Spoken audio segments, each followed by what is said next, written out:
Africa के Gambia में 66 बच्चों की मौत। WHO का दावा कि भारत में बनी सिरप से हुई बच्चों की मौत। बीते गुरुवार को WHO ने भारत की फार्मास्यूटिकल कंपनी के बनाए 4 कफ सिरप को लेकर अलर्ट जारी किया है। WHO का मानना है कि इन 4 सिरप की वजह से गाम्बिया में 66 बच्चों की मौत हुई है। WHO ने कहा कि ये चारों सिरप हरियाणा की मेडन फार्मास्यूटिकल कंपनी बना रही है। इन 4 सिरप के नाम इस प्रकार है: promethazine oral solution, Kofexmalin baby cough syrup, Makoff baby cough syrup, Magrip N cold syrup.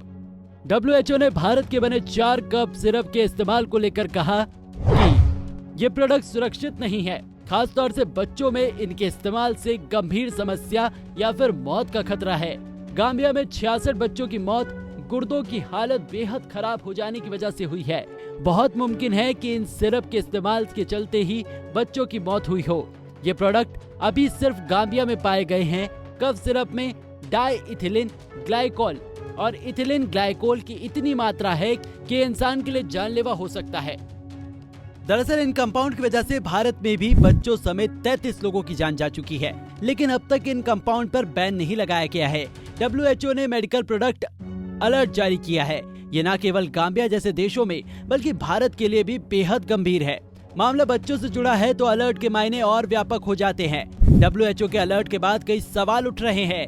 वो भारतीय कंपनी जहां इनका प्रोडक्शन हुआ, क्या वहां से भारत के अंदर भी ये सिरप सप्लाई हो रहे हैं? क्या ये सिरप भारत में भी गाम्बिया जैसी घटना की वजह बन सकता है? क्या ये वाकई खतरनाक है? बता दें कि डाई एथिलीन ग्लाइकोल और इथिलीन ग्लाइकोल कंपाउंड का दवाओं में इस्तेमाल अमेरिका, ऑस्ट्रेलिया और यूरोप में प्रतिबंधित है। अगर ये सिरप इतने ही खतरनाक है तो इन्हें भारत में अभी तक बैन क्यों नहीं किया गया? डाई एथिलीन ग्लाइकोल एक सॉल्वेंट है जिसका इस्तेमाल दवाओं, खास तौर पर सिरप में किया जाता है, मगर इसकी मात्रा प्रति 1 किलो में 0.14 मिलीग्राम से ज्यादा नहीं हो सकती।